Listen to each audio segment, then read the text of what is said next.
hablar de este tema que es tan importante y que es necesario visibilizar desde todos los aspectos. Empiezo un poco y digamos que la charla, bueno, en términos del tiempo que estamos un poco atrasados del programa, la haré concisa, pero contarles un poquito que la idea principal también es dividirla desde dos partes. El título enfocado un poco desde la parte, desde la salud, implica entender a las personas trans desde un punto de vista de la salud, pero un punto de vista no normativo, un punto de vista que realmente acompañe y no juzgue, un punto de vista que permita la autodeterminación de género y no una serie, digámoslo así, de personas cis hetero tratando de hablar de lo que no sabemos. Y con mucho respeto acercarnos a este tema. Y otra mirada también desde una perspectiva en donde tratamos de ubicar, y de pronto como lo hizo Juan Diego ahorita, tratamos de ubicar un entorno para las personas trans y tratar de definir cómo debería ser esa atención en salud a las personas trans, de una manera muy, digamos, no profunda, pero haciendo unos términos o unas aproximaciones en específico. Es importante entender que la diversidad, tanto sexual como de género, está presente en la naturaleza. No es una cosa propia de los seres humanos, no es un invento y no es una cosa, sino que tiene un soporte y es natural, o como muchas personas se atreven a decirlo, la diversidad de género no es antinatural. Está, por ejemplo, que es el pez halcón, que él cambia de sexo.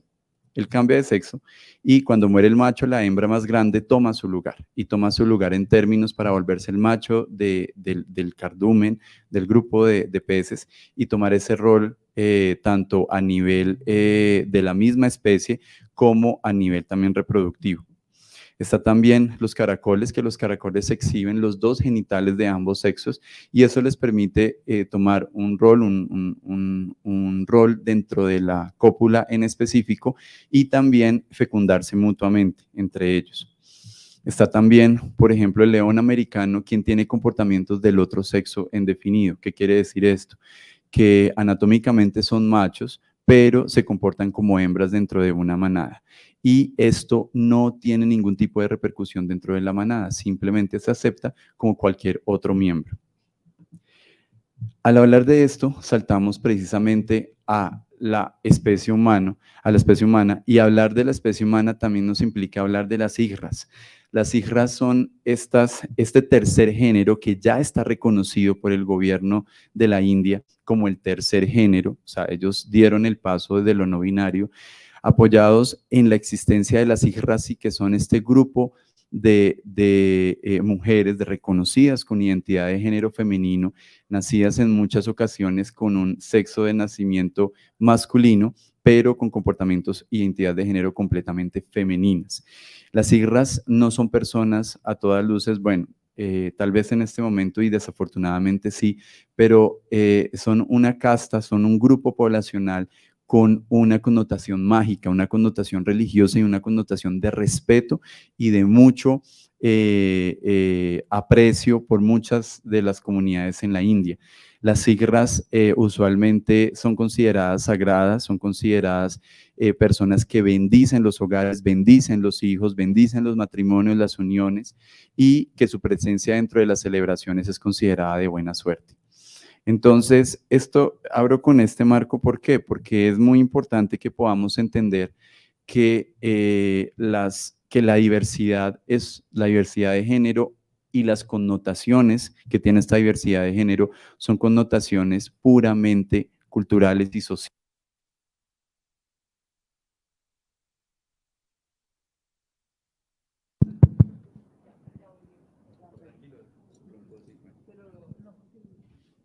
No me oyen en... Sí, gracias. Entonces, que estas connotaciones son puramente sociales, es decir, construidas por el hombre. bajo la lupa de la biología, de la salud, de la medicina, como lo vamos a ver ahorita, no existe ningún criterio para hablar de una anormalidad, de una patología o de una alteración de un curso o de parámetros dentro de los cuales está contenida la mayoría de la población. Y eso es importante tenerlo en cuenta porque el enfoque de la salud debe ser un enfoque no patologizante. Debemos dejar de ver a las personas trans como ciudadanos y como personas que tienen un diagnóstico. Y es precisamente de eso que quiero hablar en esta diapositiva. Los diagnósticos en medicina y los diagnósticos clínicos tienen un gran sesgo. En general, en medicina es una construcción de criterios y de signos y de síntomas basadas específicamente en la observación. Y la observación tiene muchos sesgos, desde el observador hasta el mismo fenómeno que se puede manifestar de maneras diferentes en momentos en los que el observador lo ve. Además, en la medicina se trata de buscar sobrecorrelatos orgánicos que sustenten eso que estoy mirando a nivel clínico. Y lo particular es que todos estos diagnósticos son cambiantes. Por eso es que existen los simposios y las actualizaciones sobre diferentes situaciones médicas, porque todos estos diagnósticos van cambiando y los criterios también lo hacen. En salud mental es aún mayor. La mayoría, nosotros en salud mental, yo como médico psiquiatra, y mis colegas carecemos de, en muchos casos, biomarcadores o correlatos orgánicos que den sustento a muchas de las situaciones clínicas como la ansiedad, la depresión u otras circunstancias por psiquiatría. Los sesgos bajo este parámetro son mucho mayor y por eso es que las categorías son insuficientes. Y es aquí cuando cabe destacar cuál ha sido la historia de ese ominoso diagnóstico de la disforia de género, o como se llamaba mucho antes, el trastorno de la identidad de género, porque como lo vemos en esta diapositiva, tanto en la clasificación internacional de enfermedades 10ª versión, que es en la que se manejan la mayoría de los sistemas de salud actuales, como en las categorías del DSM, que es el diagnóstico estadístico o el manual de diagnósticos estadísticos por salud mental, este diagnóstico ha sufrido muchos cambios. Llamándose trastorno de la identidad de género, transexualismo, disforia de género, bueno, y mezclando peras con manzanas porque nada de eso en muchas ocasiones tiene una relación. Todo esto para decir que hoy en día no hay ningún sustento biológico ni clínico para hablar que la diversidad de género, específicamente hablando de la disforia de género, es una patología ni por salud mental ni médica. Esto es muy importante y por eso lo pongo solo en esta diapositiva, porque es importante que nosotros como sociedad y como comunidad dejemos de estigmatizar bajo un diagnóstico a las personas trans o a las personas que tienen algún tipo de diversidad de género. No hay enfermedad, no hay patología médica, pero sí estamos obligados como proveedores y como parte de un sistema de salud a proveer todos los servicios que no solo tengan que ver con procesos con afirmación de género, sino también con procesos en salud en general que sean dignos y garantes de derechos. Hablando de disforia propiamente dicho, hasta el mismo término es ominoso, porque hablamos en términos etimológicos de un prefijo dis, que quiere decir difícil, y un sufijo foria, que quiere decir soportar. Bajo este parámetro estamos hablando de que la disforia de género es soportar algo difícil, algo diferente, algo que no concuerda o que se hace un camino muy complejo comparado con el resto de la población. Y esto es diferente al término euforia, que euforia pues tiene que ver es con un término agradable en el estado del ánimo. De hecho, en salud mental, uno de los afectos, uno de los fondos del afecto es el afecto eufórico, en donde estamos contentos, donde obviamente expresamos mucha satisfacción y mucha alegría. Y esto pues la disforia se opone y en su mismo término ya tiene condensado una tristeza, un sufrimiento y una irritabilidad. Y es por eso que aquí desde entrada, desde la misma palabra, ya estamos mal. Y aquí, obviamente, lo que tenemos que entender es que todo este concepto surge de una sociedad que no entiende y que no acoge adecuadamente a una persona que es diferente. Entonces, bajo este parámetro, lo que empezamos a entender es que no es el problema el sujeto. El problema es el entorno de este sujeto que no sabe entender ni comprender y que siempre busca etiquetar y categorizar. Y suceden estas circunstancias. estas circunstancias de noticias que salen continuamente en los medios, en donde las personas trans cuando acceden a procesos, no solo, como digo, de afirmación de género, sino procesos de salud en general, obtienen siempre barreras de acceso y estigma, discriminación, maltrato, sin garantías de derechos. Y esto todo enmarcado en la patologización. Y entonces aquí se derivan una serie de cosas que de pronto exceden un poco la competencia de esta charla, pero en donde debemos pensar si todas las personas requieren de un diagnóstico clínico para poder acceder a un proceso de afirmación de género. ¿Por qué? Si no están enfermas, ¿por qué ni si no son patología? Pero esos son de las grandes contradicciones y de los grandes retos que tenemos los prestadores de salud con este enfoque para poder atender a las personas trans de una manera digna. Entonces tenemos que entender que todo el sistema requiere un cambio, que todo el sistema, así como lo venían hablando en las conferencias anteriores, requiere de que podamos dar una mirada, un enfoque diferencial a las personas trans y que podamos entender que, por ejemplo, desde llamarlas por su nombre y sus pronombres preferidos, no es una situación que se maneje para un enfermo o no es una situación para una persona que está accediendo a un servicio de salud porque tiene un diagnóstico. No, que esto es algo que debería ser una norma y que requiere una reforma estructural de la atención y el sistema de salud en general para tratar a personas, no a personas con diagnósticos. Y entonces aquí nos derivamos es a pensar un poco en las personas trans y cómo es la salud de las personas trans. Ya vimos que no hay un sustento para pensar en que hay una patología, no hay un sustento ni biológico, ni clínico, ni mucho menos social ni cultural para pensar que hay una patología o que estamos hablando de personas enfermas. Pero es importante entonces entender no solo desde el punto de vista de la salud de esto, sino también entender y cómo es la salud para las personas trans. Y empieza a aparecer este concepto, el de estrés de las minorías, que es un diagnóstico, o más que un diagnóstico, es una de las circunstancias por salud mental a las que se le está poniendo mucho interés, y es de pensar que las personas cuando son discriminadas por pertenecer a una minoría, cuando esta minoría no puede acceder a servicios de salud, a servicios de educación, a servicios laborales, o simplemente a tener garantizados su vida y su integridad, obviamente va a estar en un estrés, en un distrés, y eso se va a manifestar en circunstancias no solo de salud mental, sino de salud general. Y aquí cabe destacar, las personas trans en nuestro país no tienen ni siquiera garantizado el derecho fundamental más importante, que es el derecho a la vida. Las personas trans tienen una expectativa de vida muy inferior a la población general. Las personas trans constantemente son víctimas de vejámenes, de humillaciones, de discriminación en todos los ámbitos, en el ámbito de salud, en el ámbito laboral, en el ámbito educativo, en el ámbito social, en el ámbito económico. En todos los ámbitos las personas trans tienen muchas vulnerabilidades. Entonces, lejos un poco de poder apartarnos de esa realidad, tenemos que verla a la cara y tenemos que, como prestadores de salud y sociedad en general, tener una mirada diferente y poder hacer algo, porque no es fácil ser trans en el mundo y mucho menos en nuestro país. Y el estrés de las minorías, esta gráfica la traigo, la encontré en uno de los artículos que hablaba sobre este tema tan importante. Habla de cómo una persona sufre diferentes, como si fuera una cebolla, unos estresores desde el núcleo, pasando hasta estresores adicionales, empezando por los individuales, como lo comentaba ahorita Juan Diego, aspectos como por ejemplo la pareja, aspectos propios de la persona en donde ya hay estresores importantes, la diada de la pareja en donde en el que esta relación de pareja no es igual y no sufre de los mismos estresores que sufren las parejas cis, y mucho más si son cis hetero.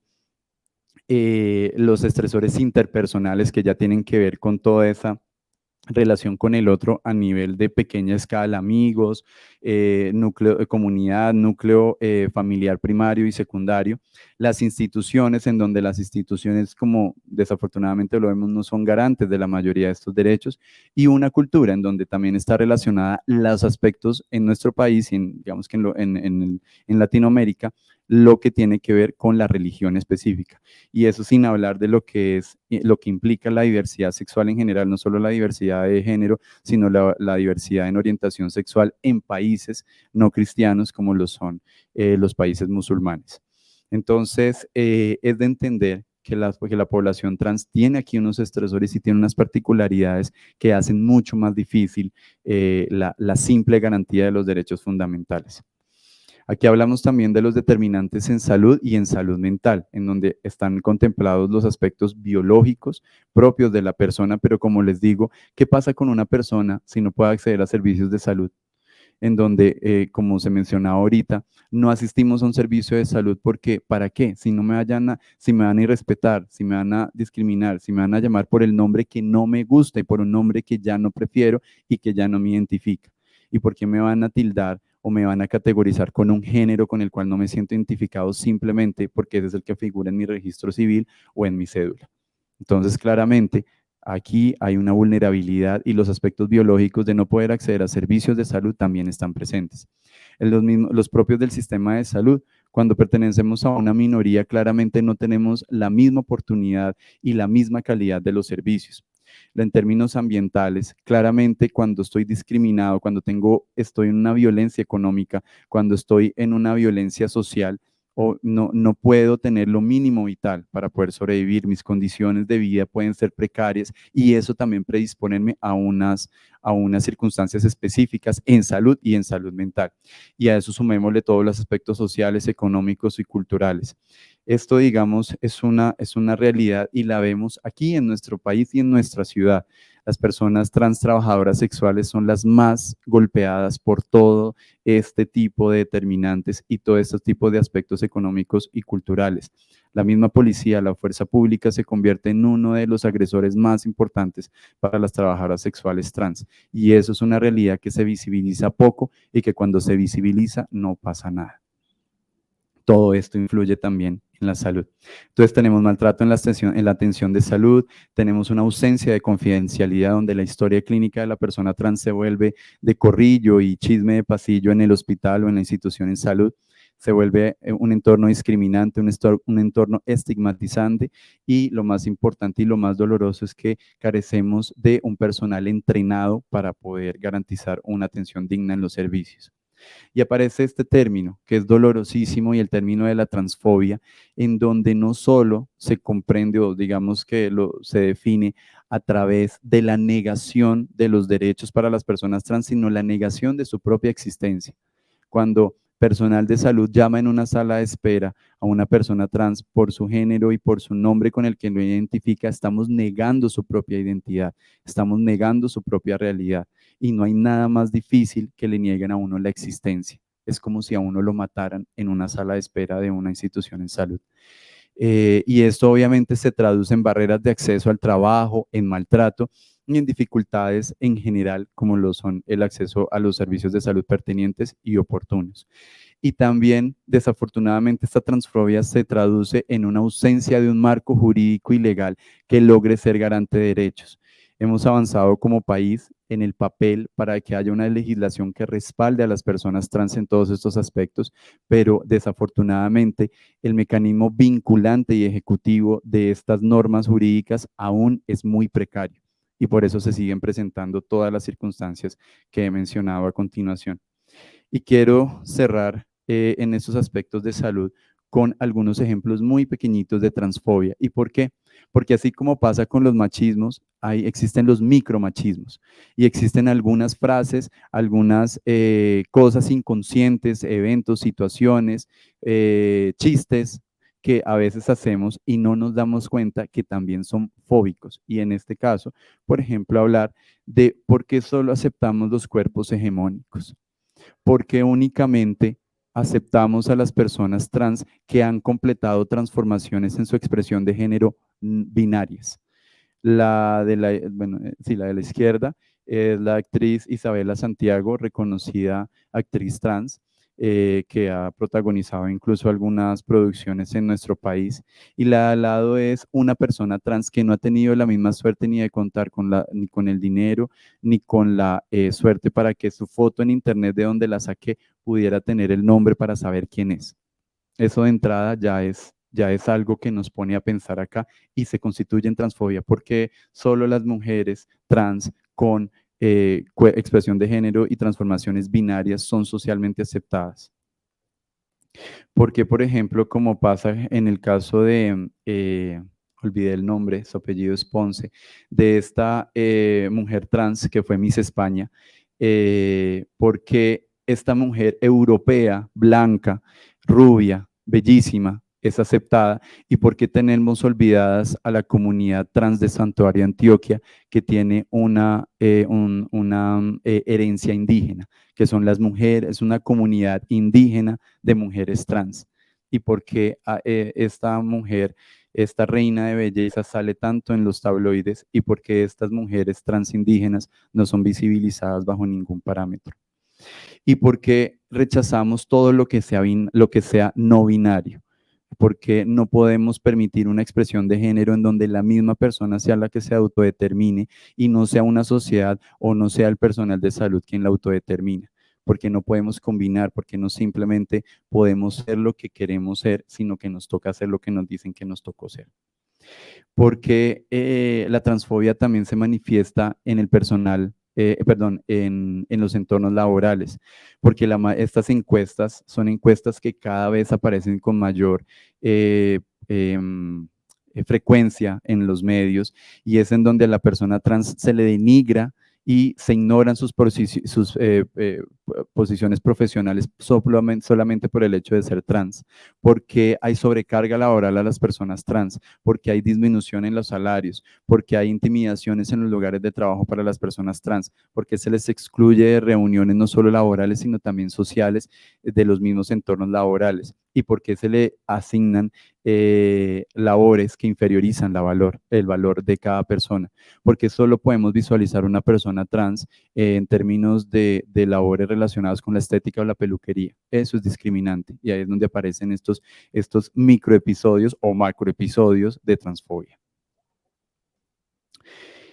Aquí esta foto la traigo, es una foto que circula en internet muy frecuentemente, de una familia que se toma una foto en un momento y luego unos 15 años después la misma foto en el mismo sitio con los mismos personajes.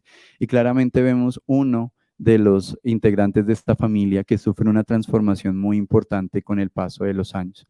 Y esta foto la traigo porque aquí es para hablar de la familia, de cómo también a nivel familiar se encuentran todos estos momentos de transfobia. La mayoría de las personas trans, cuando declaran o cuando manifiestan su identidad de género y la manera en la que quieren expresarlo, son tildadas, son discriminadas, y desafortunadamente la gran mayoría de ellos son puestas en riesgo biopsicosocial porque son echadas de sus entornos familiares. Se produce una ruptura completa con la familia, y eso también determina en gran medida porque estas personas muchas de ellas están en situación de calle o con unas vulnerabilidades sociales muy importantes. La transfobia desafortunadamente se manifiesta más que todo en los entornos familiares y con unos trasfondos religiosos muy, muy marcados.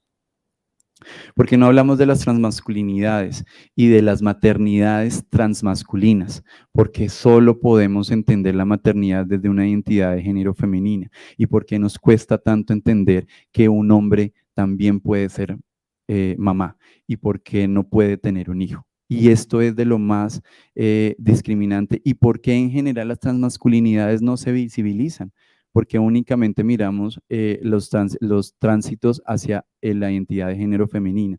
¿Y qué pasa con las transmasculinidades? ¿Y qué pasa con el género no binario?